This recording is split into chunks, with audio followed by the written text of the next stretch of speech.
Hello friends, welcome to the UPSC analyser. तो आज हम 31 मार्च का इंडियन एक्सप्रेस डिस्कस करेंगे। And if you are liking this analysis then please like, share and subscribe. And if you want to join the Telegram group of UPSC analyser then you can join. आपको link और channel का name description box में मिल जाएगा।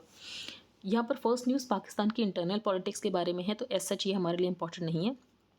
Imran Khan is on his last legs as Prime Minister of Pakistan, and the Pakistan Army has asserted its dominance over the country's politics once again. तो इमरान खान के against most probably no confidence motion pass हो जाएगा और इनको यहाँ पर power से हटना पड़ेगा। यहाँ पर हम पाकिस्तान की आर्मी की डोमिनेंस अभी भी देख रहे हैं कि कंट्री की पॉलिटिक्स में कितनी ज़्यादा है। अब हम सेकंड न्यूज़ पर चलते हैं।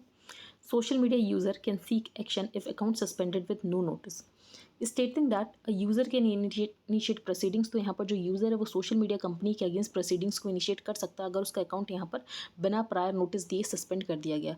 अब इस मूव का इंपॉर्टेंस क्यों है? इस मूव का इंपॉर्टेंस इसीलिए है क्योंकि सोशल मीडिया इंटरमीडियरी कंपनीज़ की भी रिस्पॉन्सिबिलिटी है कि यहाँ पर फंडामेंटल राइट को प्रिजर्व किया जाए और प्रोटेक्ट किया जाए।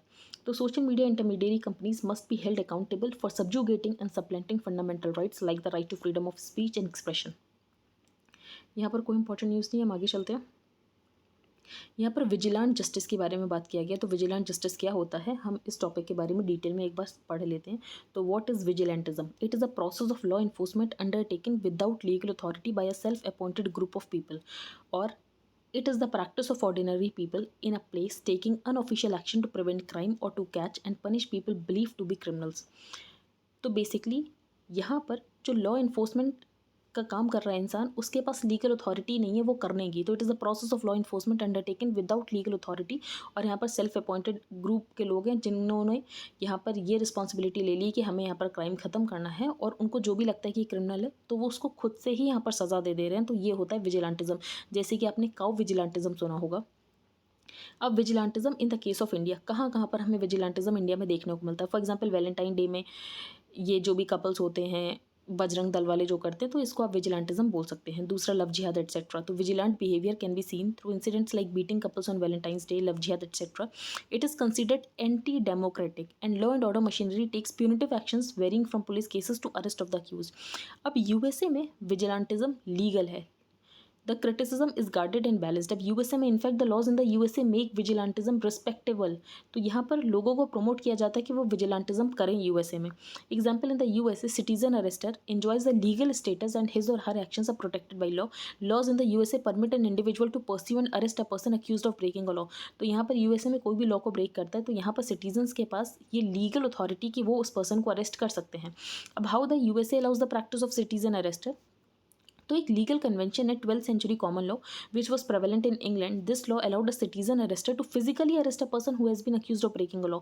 तो इस कन्वेंशन के अकॉर्डिंग सिटीजन अरेस्टर बनाएगा, जिसके अकॉर्डिंग यहाँ पर पर्सन्स के पास लीगल अथॉरिटी है कि अगर कोई भी यहाँ पर लॉ को ब्रेक कर रहा है तो वो उसको यहाँ पर अरेस्ट कर सकते हैं।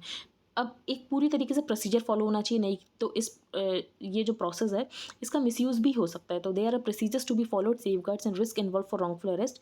तो given its potential for abuse, यहाँ पर डिबेट्स हैं क्या इसका स्कोप कम किया जाना चाहिए, जैसे कि विजिलेंटिज्म लोगों को प्रोवाइड कर रखा है, ऐसा होना चाहिए नहीं होना चाहिए। तो यूएसए में इसके बारे में एक पूरी डिबेट भी है। अब USA is legislation to promote citizen arresters. अब रिसेंटली क्या हुआ था, टेक्सास ने एक बिल लेकर आए थे, उन्होंने एक बिल इंट्रोड्यूस किया था, हार्ट बीट बिल। इसके अकॉर्डिंग जो एबॉर्शन है, एक बार फीटस ने रजिस्टर कर ली हार्ट बीट तो उसके बाद एबॉर्शन नहीं हो सकता है। तो लगभग 6 वीक्स की प्रेगनेंसी के बाद यहाँ पर हार्ट बीट रजिस्टर हो जाती है तो उसके बाद यहाँ पर एबॉर्शन नहीं हो सकता है।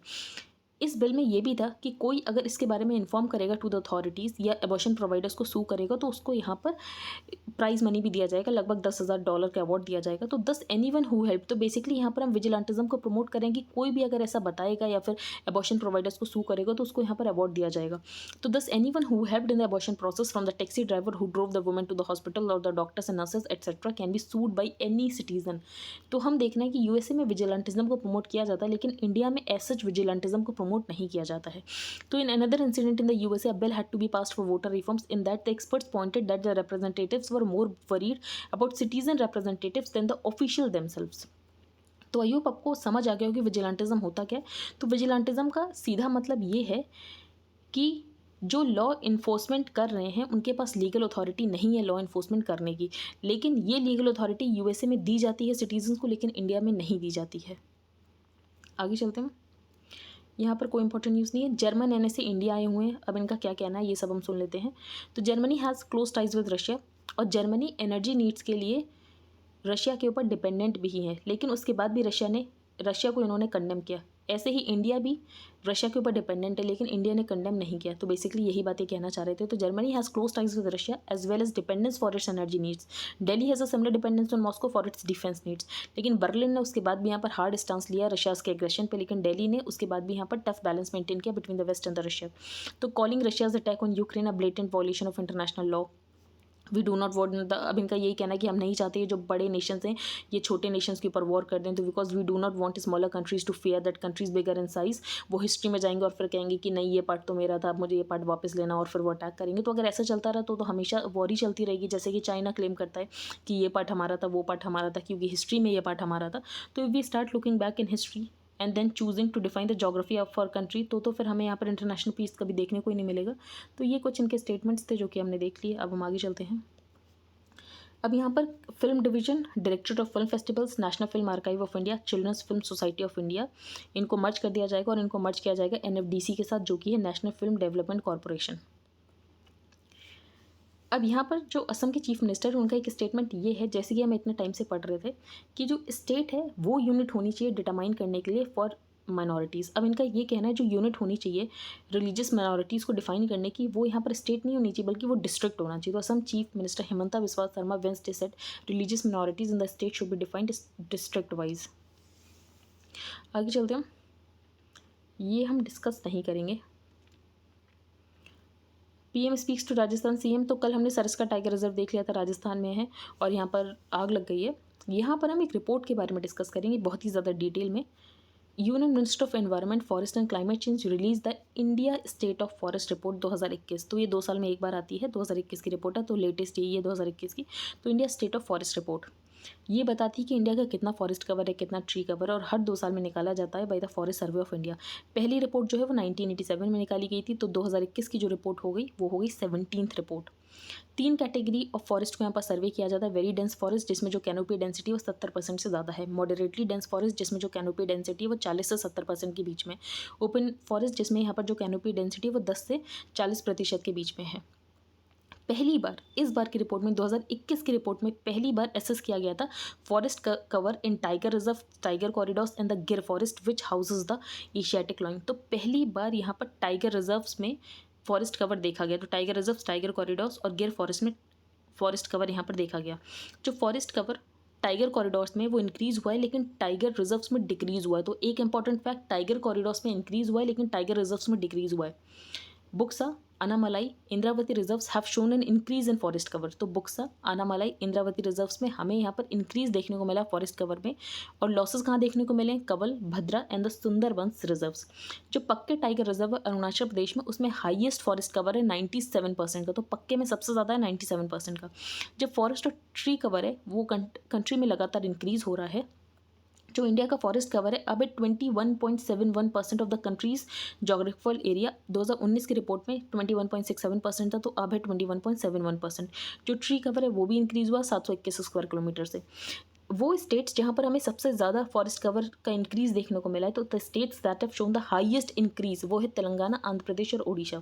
जो 5 स्टेट नॉर्थ ईस्ट में अरुणाचल प्रदेश, मणिपुर, मेघालय, मिजोरम और नागालैंड, सब में लॉस देखने को मिला इन फॉरेस्ट कवर। एरिया वाइज हम देखें तो सबसे ज़्यादा फॉरेस्ट कवर कहाँ पे है, तो मध्य प्रदेश में लार्जेस्ट फॉरेस्ट कवर है। जो हमने ऊपर देखा वो इंक्रीज़ है कि सबसे ज़्यादा बढ़त किस में हुई है, और यहाँ पर जो एरिया वाइज सबसे ज़्यादा कहाँ पर है, तो Madhya Pradesh, followed by Arunachal Pradesh, Chhattisgarh, Odisha and Maharashtra. अगर हम फॉरेस्ट कवर देखें as a percentage of total geographical area, तो वो सबसे ज़्यादा कहाँ पर है, तो मिजोरम, अरुणाचल प्रदेश, मेघालय, मणिपुर और नागालैंड। अब फॉरेस्ट एरिया और फॉरेस्ट कवर में क्या डिफरेंस होता है। फॉरेस्ट एरिया वो है जो according to government records legal status उसको फॉरेस्ट एरिया का मिल रखा है। तो the term forest area denotes the legal status of the land as per the government records, जबकि फॉरेस्ट कवर किसी भी एरिया को बोला जा सकता है जहाँ पर प्रेजेंस ऑफ ट्रीज है। अगर हम मॉडरेटली डेंस फॉरेस्ट में देखें तो उसमें डिक्लाइन देखने को मिला, तो 1582 स्क्वायर किलोमीटर का डिक्लाइन देखने को मिला हमें मॉडरेटली डेंस फॉरेस्ट में। मैनग्रूव्स, तो मैनग्रूव्स का इंक्रीज हुआ है, तो mangroves have shown an increase of 17 square kilometre. Forest in all states vulnerable हैं, तो forest in all states except Assam, Meghalaya, Tripura, Nagaland, तो 4 स्टेट्स को छोड़कर हर जगह फॉरेस्ट जो है वो वल्नरेबल है, will be highly vulnerable climate hotspots, Ladakh is likely to be the most affected.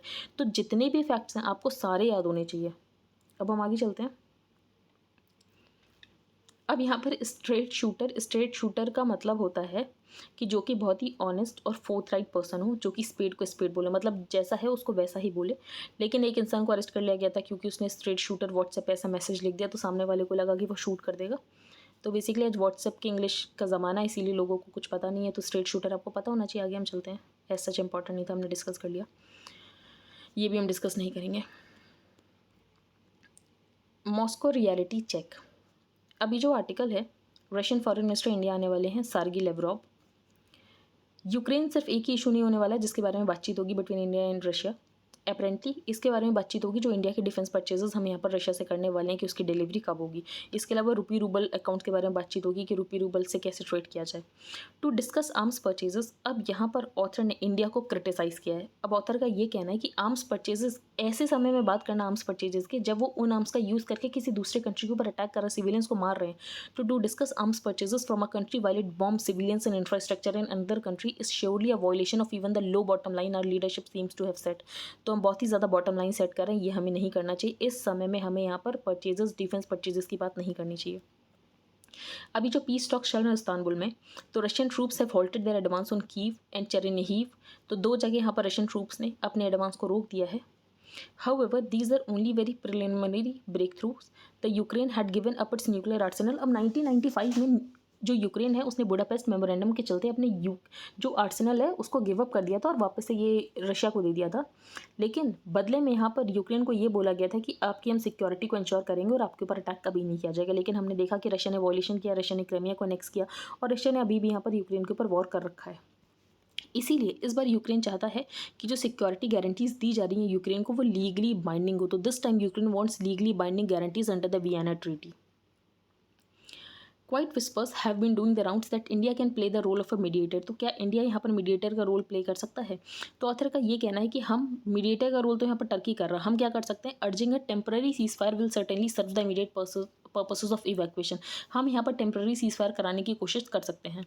That should surely be the first point for Jaishankar to delicately convey to Lavrov along with clear if equally delicate message कि India defence purchases negotiate नहीं करेगा अगर Putin यहाँ पर war को and नहीं करते। तो ऑथर का ये कहना है कि हम रशिया से ये बोलें कि आप वॉर एंड करो, उसके बाद ही हम आपसे डिफेंस परचेजेस करेंगे। If so Putin could accept President Volodymyr Zelensky offers to relinquish the aim of joining NATO. तो यहाँ पर जो पुतिन है वो हो सकता है कि जो जेलेंस्की कह रहे हैं कि हम नेटो को अब ज्वाइन नहीं करेंगे और यूक्रेनियन न्यूट्रलिटी को हम यहाँ पर इंश्योर करेंगे और बाकी जो क्रीमिया का पार्ट है उसके बारे में डिस्कशन आगे 15 साल तक चलते रहेंगे। तो agree to Ukrainian neutrality and negotiate a resolution to the annexation of Crimea over a 15-year period.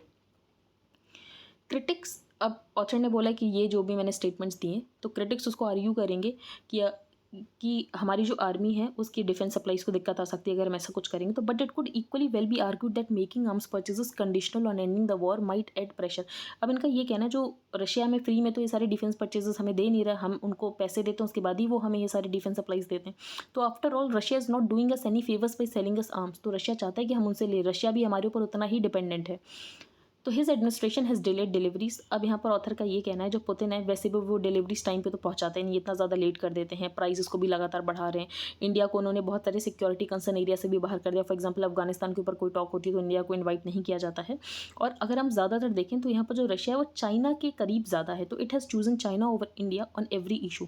तो this is a rare movement of confluence for India's moral and strategic interest. तो हमें देखना चाहिए कि रशिया को हम कितना support कर सकते हैं, जिस एरिया में हमें रशिया को सपोर्ट करना चाहिए हम उसी एरिया में करें, हम रशिया को अनरिलेंटिंग सपोर्ट ना दें। तो continue dependence on Russian weaponry और strengthening security partnerships through the Quad and perhaps Europe. अब ऑथर का ये कहना, अगर हम रशिया को कंडेम नहीं करेंगे तो क्या तो जो यूएसए यूरोप वाले जो कंट्रीज है क्या वो हमें हेल्प करेंगे? तो can we possibly believe that our Quad partners of Europe will be as open to our needs as they might be अगर हम रशिया से यहाँ पर इंटरनेशनल सेंक्शंस को वॉयलेट करते हुए रशिया से डिफेंस परचेजेस करते रहेंगे? तो ये बेसिकली आर्टिकल था जो भी था हमने डिस्कस कर लिया है। रिजॉल्विंग स्ट्रेस, अब IL&FS जो कोलैप्स हुआ था उसके बाद बहुत ज़्यादा पैनिक देखने को मिला था फाइनेंशियल मार्केट्स में। उदय कोटक को फिर अपॉइंट किया गया था as a non executive chairman कि जो भी डेट है उसको रीस्ट्रक्चर किया जाए। इस पूरे डेट को रीस्ट्रक्चर करने में लग गए 3.5 साल। अब इससे हमें क्या समझ आता? तो first for one the process has been extremely time consuming. जो प्रोसेस है यहाँ पर डेट रीस्ट्रक्चरिंग का ये बहुत ही ज़्यादा टाइम कंज्यूमिंग है, तो आईबीसी प्रोसीडिंग्स में इतना ज़्यादा टाइम लग जा रहा है। While some of it could be attributed to the pandemic, तो हो सकता 3.5 साल इसीलिए लग गया क्योंकि बीच में पैंडेमिक में आ गया था, लेकिन रिजोल्यूशन प्रोसेस में तब भी हमें डिलेज देखने को मिलते हैं। अब ये डिलीज इसीलिए देखने को मिलती हैं क्योंकि कुछ लीगल लूप होल्स है, और लीगल लूप होल्स का यहाँ पर इस्तेमाल हर कोई करता है। जब लीगल लूप होल्स का यहाँ पर लोग एक्सप्लॉइट करते हैं, और यहाँ पर जो प्रोमोटर्स है वो चाहते नहीं है कि कंपनी का होल्ड उनके पास से जाए, वो चाहते हैं कि कंपनी का होल्ड उनके पास ही रहे। तो at times due to errant promoters trying to hold on to the firms by exploiting legal loophole. अगर हम देखें तो एवरेज 465 डेज लगा है from the date of insolvency commencement resolution plan को अप्रूव होने तक। अगर हम दिसंबर 2021 में भी देखें, अगर उसके अकॉर्डिंग भी डेटा यहाँ पर एनालाइज करें, तो 73% of the ongoing cases had exceeded 270 days. तो यहाँ पर जो टाइम बाउंड रिजॉल्व होना चाहिए वो टाइम बाउंड रिजॉल्व हो नहीं पा रहा है। तो इसके लिए क्या करना चाहिए, गवर्नमेंट को एक और रिजोल्यूशन लेकर आना चाहिए और सारे लीगल लूप होल्स को खत्म किया जाना चाहिए। अब ज़्यादा टाइम लगता है, जिसकी वजह से क्या होता है कि वैल्यू इरोजन होता जाता है। तो the longer the delays in resolving A stressed entity, greater is the value erosion. Natural partners of the future, ये है इंडिया और ऑस्ट्रेलिया के बारे में। तो एज रिपोर्टेड इन तो India Australia economic cooperation and trade agreement जो है वो होने वाला है, और मोस्ट प्रोबेबली 2022 तक हो जाएगा। अब ECTA डील जो है वो WTO रूल्स को सबको पूरी तरीके से फॉलो कर रही है, और यहाँ पर दोनों कंट्रीज एक दूसरे को ट्रेड कंसेशंस देंगे और धीरे धीरे फ्री ट्रेड एसोसिएशन में कन्वर्ट हो जाएंगे। अब ये जो बात है कॉम्प्रिहेंसिव इकोनॉमिक कोऑपरेशन एग्रीमेंट की, ये 2011 में शुरू हो गई थी, लेकिन बीच में सारी टॉक्स बंद हो गई, लेकिन अब वापस से टॉक्स रिवाइव हुई हैं। मोस्ट प्रोबेबली 2022 तक पूरी तरीके से जो सेसा है वो फाइनलाइज हो जाएगा। अब इससे क्या फ़ायदा होगा, तो लेबर इंटेंसिव मैन्युफैक्चरिंग सेक्टर को बूस्ट मिलेगा। इसके अलावा हमारी फार्मास्यूटिकल्स का एक्सपोर्ट बढ़ेगा, टेक्सटाइल का एक्सपोर्ट बढ़ेगा, जेमस्टोन का एक्सपोर्ट बढ़ेगा, ज्वेलरी सेक्टर का एक्सपोर्ट बढ़ेगा। और जो डेयरी सेक्टर है जो बहुत ज़्यादा सेंसिटिव है इंडिया के लिए, तो उसको हमने इससे बाहर ही रखा है। तो most of the farming and dairy sector seems to have been kept away from the present agreement, क्योंकि डोमेस्टिक लॉबीज़ की बहुत ज़्यादा सेंसिटिविटीज़ है।